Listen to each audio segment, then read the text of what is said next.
All right, let's be honest. Americans and Brits might share a language, but sometimes it feels like we live on different planets. Brits look at certain American habits and think, how on earth do they live like that? And Americans?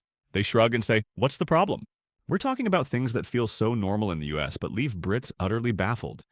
From tipping 20% on a sandwich to driving through everything, from ice cold drinks in the middle of winter to flags flying on every front porch. These habits make Brits laugh, roll their eyes, or straight up question America's sanity. And here's the thing, it's not just about cultural differences. These habits reveal how the US and the UK think differently about money, food, freedom, convenience, and even identity. What feels like common sense in America often looks outrageous from across the pond. So today we're breaking down 10 American habits that Brits think are absolutely crazy. Some of them will make you laugh, some might make you defensive, and some might even make you rethink what normal really means. But don't get too comfortable because number one on this list might just be something you've done today without even realizing it. Tipping culture. If there's one American habit that leaves Brits completely gobsmacked, it's tipping. In the US, tipping isn't just polite, it's practically mandatory. Waiters, bartenders, baristas, delivery drivers, taxi drivers, you name it. They're all expecting 15 to 20% on top of the bill.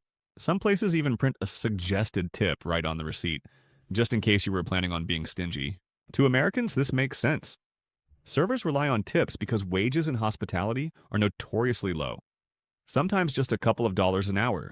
Tips aren't a bonus, they're survival. But to Brits, this feels like legalized extortion. In the UKE, service charges are either included or tipping is reserved for good service, usually around 10%. Leave 20% on the table in a London pub and people will think you've lost the plot. And it doesn't stop there. In America, the tipping culture has crept into every corner of life.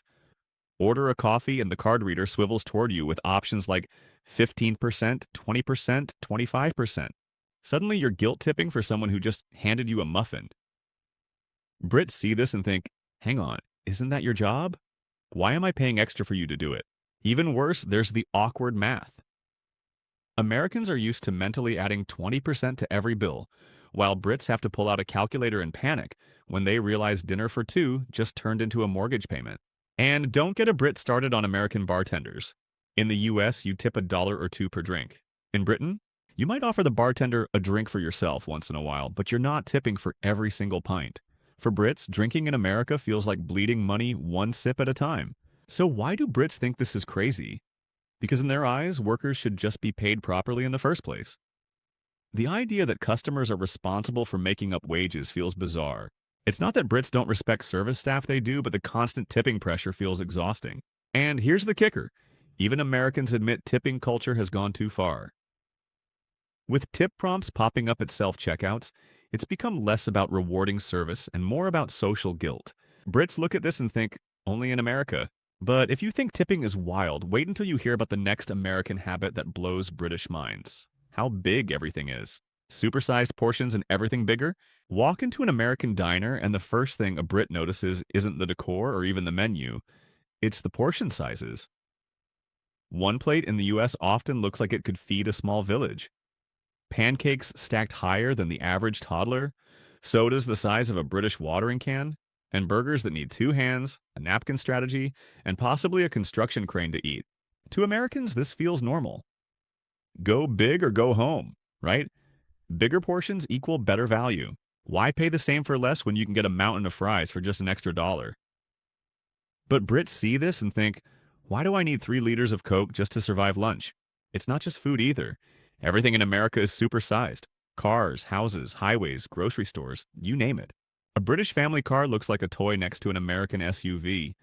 An American fridge is roughly the size of a British wardrobe. Even coffee sizes are over the top. In Britain, a large coffee might be 12 ounces. In America, a venti at Starbucks is 20 ounces. And then there's the Trenta, which is basically a bucket. Brits often joke that Americans live in a land of giants, where everything is scaled up. And while it's funny, it also feels overwhelming. In the UK, meals are portioned to be reasonable. Streets are narrower, houses are smaller, and people don't expect to carry half their dinner home in a box. In America, the takeaway box is practically part of the dining experience. Why do Brits think this is crazy? Because in their eyes, it encourages excess. It's not just about eating more, it's about waste. Brits see Americans throwing away half a meal and wonder how that became acceptable. Meanwhile, Americans argue it's all about freedom of choice. Eat as much as you want, save the rest, or share. It's up to you. And here's the twist. Some Brits secretly love it. They complain about the portions being ridiculous, but then they're delighted when they get 2 meals for the price of one. Still, after a week in the States, most Brits are begging for a normal-sized cup of tea and a plate that doesn't require a forklift. But if you think portion sizes are extreme, wait until you hear about the next American habit Brits find bonkers. The obsession with ice-cold drinks, even in the dead of winter. Ice in every drink. Ask a Brit what they want in a drink and you'll probably hear, "Just a splash of ice, please." Ask an American and you'll hear nothing, because the entire glass is already overflowing with ice before the drink even goes in.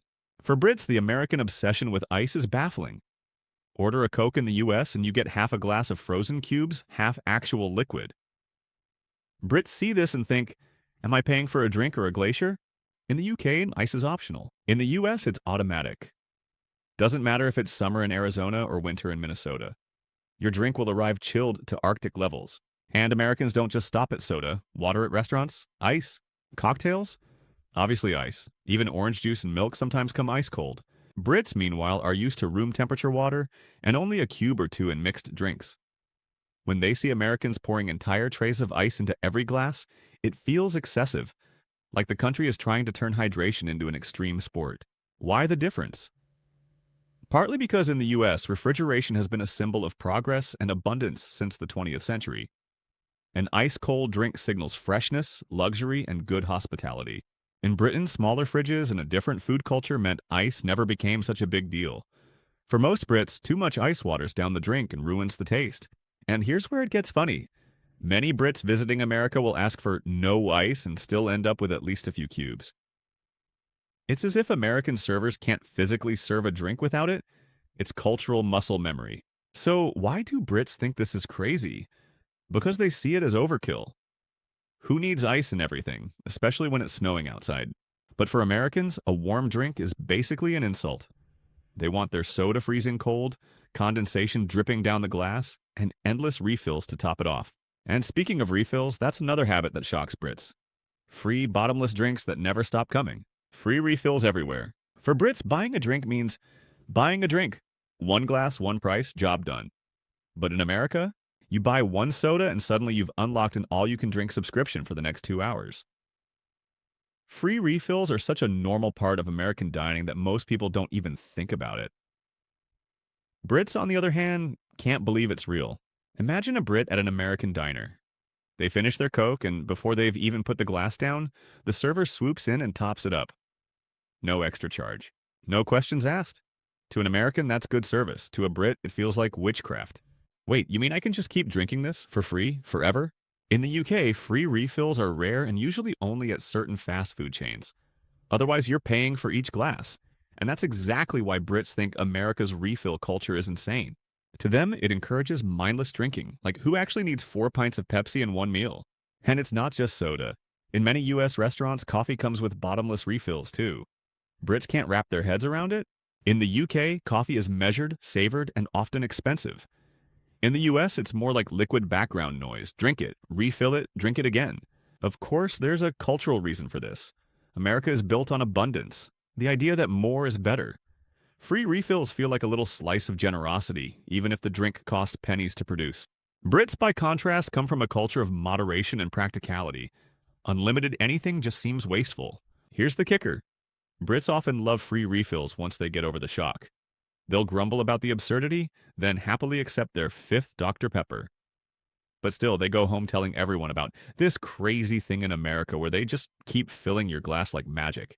But if free refills feel over the top, wait until you hear the next American habit that Brits think is completely bonkers. The obsession with driving everywhere. Car culture. In Britain, driving is convenient, sure, but it's not the default for absolutely everything. You can walk to the corner shop, hop on a bus, take the train, or just stroll to the pub down the street. In America, forget it. If you want milk, you're probably driving. If you want coffee, you're driving. If you want to go to the gym to run on a treadmill, yep, you're driving. To Brits, American car culture feels extreme. Whole cities are built around driving. Suburbs stretch endlessly. Public transport is patchy in many places, and walking is often impossible, or even seen as suspicious. Imagine a Brit strolling along the side of a 6-lane road in Florida. Drivers would slow down and ask if they need help, because clearly no sane person would walk there. And let's talk distances. In Britain, a 2-hour drive feels like a mini road trip. People pack snacks, plan bathroom breaks, and act like it's a grand adventure. In America, 2 hours barely gets you across town in some states. Driving long distances is just part of life. Brits think this is madness. Why spend half your day behind the wheel when you could take a train? Or better yet, just live closer to things. Then there's parking. In Britain, parking is a nightmare. Tight spaces, parallel parking on narrow streets, and expensive city fees. Americans, by contrast, pull into sprawling car parks the size of football fields. To a Brit, this looks like overkill. To an American, it's freedom. But the real head scratcher? Drive-thrus. Drive-through coffee, drive-through banks, drive-through pharmacies, even drive-through weddings in Las Vegas. Brits can't wrap their heads around doing everything without leaving the car. Sure, the UK has a few drive-thrus, mostly at McDonald's, but nothing close to the American level. Why do Brits think this is crazy? Because the UK is compact, walkable, and built around centuries-old towns. America, with its vast land and sprawling suburbs, was designed for cars. It's not laziness, it's geography. But still, to Brits, the idea of driving 5 minutes just to pick up a loaf of bread feels like overkill. And here's the twist. Many Brits secretly enjoy the novelty of American car culture. They'll laugh about giant SUVs, endless highways, and drive-through pharmacies, but they'll also admit it's kind of fun. But if you think driving everywhere is wild, wait until you hear the next American habit that Brits think is downright over the top. The obsession with flags and patriotism. Patriotism and flags everywhere. If there's one thing that makes Brits raise their eyebrows, it's America's obsession with flags. Everywhere you go in US, there it is. Stars and stripes flying proudly. Outside homes, on schools, in front of gas stations, at car dealerships, even on underwear and flip-flops. For Brits, it feels like stepping into a permanent 4th of July. In Britain, the Union Jack isn't absent, but it's not plastered on every available surface. Flying a flag outside your house in the UK is unusual, and depending on the neighborhood, might even get you funny looks. Too much flag waving there can come across as over the top or even political. In America, it's just Tuesday, and it's not just flags. Americans pledge allegiance to the flag every morning in schools, sing the national anthem before sporting events, and treat patriotism as a casual part of daily life. To Brits, this level of ritual feels intense. Imagine British schoolchildren standing up every morning to pledge allegiance to the Queen or King. The absurdity alone makes Brits laugh. Why do Americans do it? Because national pride is baked into the culture. America's history of independence, immigration, and identity means symbols like the flag hold deep emotional weight. To Americans, showing pride isn't weird, it's expected. But Brits? They're allergic to that kind of enthusiasm. They prefer understatement, eye rolls, and sarcasm. Waving a flag outside your house every day would feel, to them, like joining a fan club for your own country. This isn't to say Brits don't love their country, they do. But they show it differently. Instead of flags, it's things like cheering at Wimbledon, singing along to Three Lions during the World Cup, or grumbling about the weather as a national sport. Their patriotism is quieter, more ironic. So why do Brits think American patriotism is crazy? Because it looks excessive. All the flag flying, anthem singing, and military flyovers at football games feel more like Hollywood spectacle than daily life. To Brits, it borders on cheesy. To Americans, it's just part of the culture. And here's the twist. While Brits joke about it, they also admire the unity it creates. Even if it looks over the top, there's something powerful about a country where nearly everyone knows the words to the anthem. But if you think flags everywhere are extreme, wait until you hear the next American habit that leaves Brits baffled. Smiling at strangers like they're old friends. Smiling and over-friendliness. If there's one American habit that Brits simply cannot copy, it's the constant smiling and friendliness. Walk into a shop in the US and the cashier greets you like you've just come home from war. Hey, how are you today? In Britain, the equivalent exchange is more like a grunt, a nod, or maybe, if you're really lucky, a polite, "You all right?" Americans smile at strangers, chat with waiters, compliment people in queues, and wave at neighbors they barely know. To them, this is just basic courtesy. To Brits, it feels suspicious. A Brit's first thought is, what do they want from me? And it doesn't stop there. Small talk in America is an Olympic sport. How's your day going? What do you do? Oh, your accent's cool. Where are you from? Brits hear this and panic. Talking to strangers is not part of their daily operating system. In fact, many Brits think starting random conversations is borderline antisocial behavior. The smile is another giveaway. Americans beam like toothpaste commercials while Brits save smiles for genuine moments of joy or sarcasm. Walk down an American street and everyone seems cheerful. Walk down a British street and the vibe is more, don't make eye contact, keep moving, and pray it doesn't rain. Why do Brits think this is crazy? Because it feels forced. They see American friendliness as exaggerated, almost performative, like everyone's auditioning for the role of best neighbor. Americans argue it's just being polite and creating a pleasant atmosphere. Brits, meanwhile, think politeness means leaving people alone. Walk into a shop in the US and the cashier greets you like you've just come home from war. Hey, how are you today? In Britain, the equivalent exchange is more like a grunt, a nod, or maybe, if you're really lucky, a polite, you alright? Americans smile at strangers, chat with waiters, compliment people in queues, and wave at neighbors they barely know. To them, this is just basic courtesy. To Brits, it feels suspicious. A Brit's first thought is, what do they want from me? And it doesn't stop there. Small talk in America is an Olympic sport. How's your day going? What do you do? Oh, your accent's cool. Where are you from? Brits hear this and panic. Talking to strangers is not part of their daily operating system. In fact, many Brits think starting random conversations is borderline antisocial behavior. The smile is another giveaway. Americans beam like toothpaste commercials while Brits save smiles for genuine moments of joy or sarcasm. Walk down an American street and everyone seems cheerful. Walk down a British street and the vibe is more, don't make eye contact, keep moving, and pray it doesn't rain. Why do Brits think this is crazy? Because it feels forced. They see American friendliness as exaggerated, almost performative, like everyone's auditioning for the role of best neighbor. Americans argue it's just being polite and creating a pleasant atmosphere. Brits, meanwhile, think politeness means leaving people alone. But here's the funny part. Many Brits secretly enjoy it when they visit the US. They'll roll their eyes at all the have a nice days. But deep down, it feels kind of nice to be treated like people actually care. Still, they'll return home and complain about how fake it all was, because complaining is, after all, the most British habit of all. And here's the twist. Americans think Brits are the rude ones for not smiling, so both sides walk away baffled. But if smiling seems odd to Brits, wait until you hear about the next American habit that really blows their minds.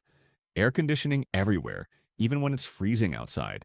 Air conditioning obsession. If there's one American habit that absolutely baffles Brits, it's the love affair with air conditioning. In the US, you can't escape it.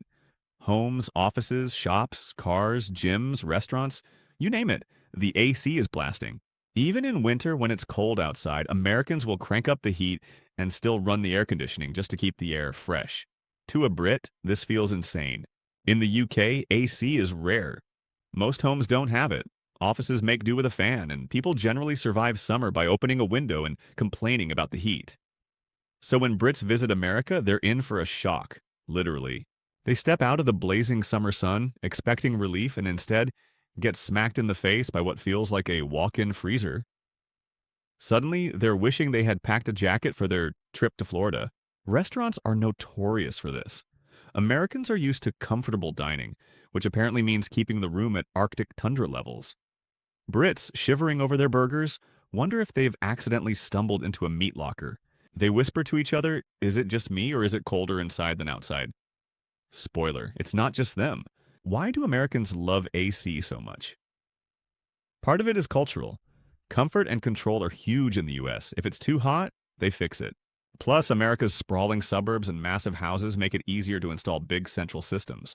In Britain, where older homes are made of thick brick and built long before modern cooling tech, retrofitting AC is expensive and often unnecessary. After all, how many scorching weeks does Britain really get? 2, maybe 3? To Brits, the obsession looks wasteful and over the top. Why pay hundreds a month to freeze indoors? They ask. To Americans, it's not just about temperature, it's about lifestyle. Cold air means comfort, productivity, and honestly, bragging rights. We can make the desert livable, they say. Brits, meanwhile, are still sticking their feet out from under the duvet in July and calling it innovation. The clash is funny. Americans think Brits are crazy for not using AC, while Brits think Americans are mad for living in a constant state of refrigerated panic. And just when Brits think they've seen it all, another American habit makes them shake their heads even harder. The obsession with tipping absolutely everywhere. Drive-through obsession. Drive-through culture in America isn't just about fast food. It's a lifestyle. Burgers, coffee, banks, pharmacies, even wedding chapels in Las Vegas. If it can be done without leaving your car, Americans have figured out a way. To Brits, this feels absurd. Sure, drive-through McDonald's exists in the UK, but it's just for a quick meal. In America, you can do your weekly errands from behind the wheel. Need cash? Drive-through ATM, picking up antibiotics. Drive-through pharmacy, hungry at 2 a.m.? Drive-through Taco Bell, want to get married? Don't even unbuckle your seatbelt. Why is this so strange to Brits?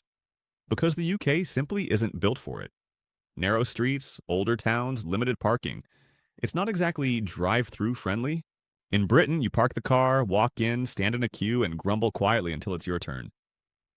The American system looks like science fiction by comparison. And here's the kicker. Americans don't even think twice about it. To them, drive-thrus are just convenient. They're part of the culture of speed, efficiency, and comfort. Why get out of your car when you can just stay in your climate-controlled bubble and get everything handed to you? Brits, on the other hand, think it's madness. First, it encourages laziness. Second, it feels impersonal, like you're interacting with the world through a car window. And third, it just seems excessive. Do you really need to pick up your blood pressure meds without leaving the driver's seat? The irony writes itself. But here's the funny twist. Brits secretly enjoy it when they visit. They'll laugh about how ridiculous it is to get coffee from a drive-through Starbucks, but at the same time, they can't deny it's kind of brilliant when you're in a hurry. Still, once they return home, they'll happily go back to grumbling in queues, because complaining is half the fun. And just when Brits think America's obsession with convenience can't get any crazier, they discover another habit that leaves them scratching their heads. Doggy bags at restaurants. Doggy bag culture. Here's a scene every Brit finds bizarre. You're sitting in an American restaurant. The portions are massive and you can't finish your meal. No problem. The waiter appears and cheerfully asks, "Would you like a box for that?" And just like that, you're leaving with a neatly packed doggy bag of leftovers. To Americans, this is totally normal. In fact, it's expected. Food isn't wasted. It's saved for later. Cold pizza for breakfast? Leftover steak for lunch tomorrow? Perfectly fine. For Brits, though, the idea of boxing up your half-eaten meal feels odd, even a little embarrassing. In the UK, restaurant portions are smaller, so there usually aren't many leftovers. And when there are, most Brits just leave them on the plate. Taking them home? That feels cheap or somehow awkward. Imagine sitting in a pub and asking for your Sunday roast to go. People would look at you like you've lost your mind. But in America, waste not, want not. Leftovers are practically part of the dining experience. Some places even give you extra large takeout containers because they know you'll need them. And Americans don't bat an eye about walking out with bags of food. To them, it's smart. It's tomorrow's lunch sorted. Brits, meanwhile, struggle to get used to it. They'll laugh and say, "What, you're bringing your half-eaten fries home?" But deep down, when they try it in the US, they realize it's actually genius. Why pay for food and then waste it? Still, once they are back in Britain, old habits return. They'll leave half their chips on the plate, insisting, "Oh, I couldn't possibly," while secretly wishing someone would offer them a box. This cultural clash says a lot. Americans are practical about food, Brits are reserved about appearances. One group sees leftovers as tomorrow's meal, the other sees it as a social faux pas. But if doggy bags raise British eyebrows, the next American habit leaves them completely gobsmacked. Ice in every single drink. So there you have it. 10 American habits that make Brits shake their heads, laugh, or mutter only in America. From tipping like it's a second mortgage to drive through everything, from smiling at strangers to packing up leftovers like it's perfectly normal, these quirks highlight just how different two countries can be, even when they supposedly speak the same language. But here's the thing. What looks crazy from the outside often makes perfect sense once you're living it. Brits might complain about giant portions, but they secretly love a doggy bag when they visit. Americans might think it's odd that Brits refuse free refills, but they'd probably go mad if restaurants stopped offering them. It's all about what you're used to. And maybe that's the bigger point. Culture is just habit dressed up in tradition. What feels totally normal in one country looks utterly ridiculous in another. Yet those very differences are what make travel fun conversations lively, and YouTube videos like this possible. So, what about you? Do you think these American habits are actually crazy? Or do Brits just need to lighten up a bit? Drop your thoughts in the comments. I'm sure the debate will be just as entertaining as the list itself. And if you enjoyed this cultural showdown, make sure to like, subscribe, and ring that bell. Because trust me, there are plenty more comparisons to come. After all, if we've learned anything today, it's that one person's crazy is another person's everyday life.